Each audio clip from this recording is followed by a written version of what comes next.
Hello అండి అందరికీ. మీరు ఇది చెప్పండి, మీలో ఎంతమంది ఫుడ్ వచ్చేలోపు సాలడ్స్ అంతా కంప్లీట్ చేసేస్తారో? అందులో నేను, మా ఆయన కూడా ఒకరండి. మాకు ఫుడ్ వచ్చేలోపు కీరా, ఆనియన్స్ సగం తినేస్తామనమాట. ఎందుకంటే సంతోష్ డాబాకెళ్తే మినిమమ్ 10-15 మినిట్స్ వెయిటింగ్ పీరియడ్ డెఫినెట్‌గా ఉంటుంది. మేము మంత్లీ ఒక్కసారైనా సంతోష్ డాబాకి విజిట్ చేయడానికి ట్రై చేస్తాము. ఎందుకంటే అక్కడ మాకు చాలా ఇష్టమైన ఒక 4, 5 ఫుడ్స్ ఉన్నాయి. అవి తినడం కోసం మాత్రమే వెళ్తాము. మాకొచ్చేసి ఫస్ట్ స్టార్టర్ లాగా మేము చిల్లీ మష్రూమ్ ఆర్డర్ చేసుకున్నాము.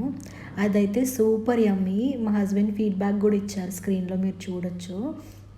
అండ్ ఇంకొకటి butter non and paneer butter masala, లేదు అని అంటే కాజు బటర్ మసాలా, లేదు అని అంటే మష్రూమ్ బటర్ మసాలా.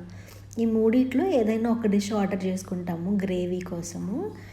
ఈ 3 చాలా ఇష్టం మాకు. ఇది వచ్చేసి మేము నాన్ రోటీ, బటర్ నాన్ రోటీతో ట్రై చేసాము. చాలా చాలా యమ్మీగా ఉంది. మీరు మా హస్బెండ్ ఎక్స్ప్రెషన్స్ చూడొచ్చు. చాలా ఎంజాయ్ చేస్తూ తిన్నారు ఫుడ్. ఇది వచ్చేసి నా first bite with mushroom butter masala. మీలో ఎంతమందికి మష్రూమ్స్ అంటే చాలా ఇష్టమో కమెంట్ చేయండి. నాకైతే ఫేవరెట్. తర్వాత వచ్చేసి పన్నీర్ బిర్యానీ తిన్నాము. కొంచెం గ్రేవీ కర్రీ ఉండిపోయింది, సో అది పన్నీర్ బిర్యానీలో మిక్స్ చేసుకొని తినేసామన్నమాట. ఫైనల్గా టేస్ట్ అయితే అదిరిపోయిందండి. చాలా చాలా బాగుంది. మీ ఫ్యామిలీలో లేదా మీ లైఫ్ పార్ట్నర్తో మీరు మంత్లీ ఒక్కసారి తప్పకుండా విజిట్ చేసే రెస్టారెంట్ లేదా ప్లేస్ ఏదైనా ఉంటే కమెంట్ చేయండి.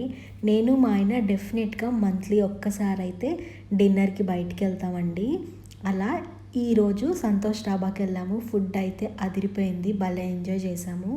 ఇది వచ్చేసి నా ఫస్ట్ బైట్ పన్నీర్ బిర్యానీ అనమాట. టేస్ట్ అదిరిపోయిందండి. మళ్ళీ నెక్స్ట్ వీడియోలో కలుద్దాం. Until then bye bye.